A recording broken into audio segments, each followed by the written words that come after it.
మా హస్బెండ్ కట్టి చేపలు తీసుకొచ్చారు. దాన్ని పులుసు పెట్టమన్నారు. ఆ చేపలను బాగా క్లీన్ చేసుకొని పసుపు, కారం, సాల్ట్ వేసుకొని కలుపుకొని పక్కకు పెట్టుకోవాలి. ఒక కడాయిలో కొంచెం ఆయిల్ వేసుకొని, ఆనియన్స్ వేసుకొని, సాల్ట్ వేసుకొని ఫ్రై అయ్యేలోపు ధనియాలు, లవంగాలు, చెక్క, అల్లం, వెల్లుల్లి, గసగసాలు, యాలిక, సాజీర, జీలకర్ర వేసుకొని మిక్సీ పట్టుకొని పక్కకు పెట్టుకోవాలి. పెద్ద నిమ్మకాయ అంతా చింతపండు గుజ్జు తీసుకొని పక్కకు పెట్టుకోవాలి.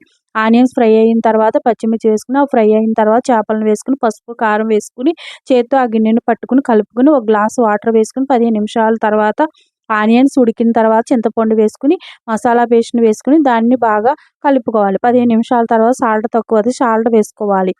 10 నిమిషాల తర్వాత కొత్తిమీర వేసుకొని స్టవ్ ఆఫ్ చేసుకోవాలి. అంతే, కట్టి చేపల పులుసు రెడీ అయ్యింది. మా హస్బెండ్ టేస్ట్ చేసి చాలా బాగుంది అన్నారు. మన ఛానల్‌ని లైక్ చేయండి, షేర్ చేయండి, సబ్స్క్రైబ్ చేయండి.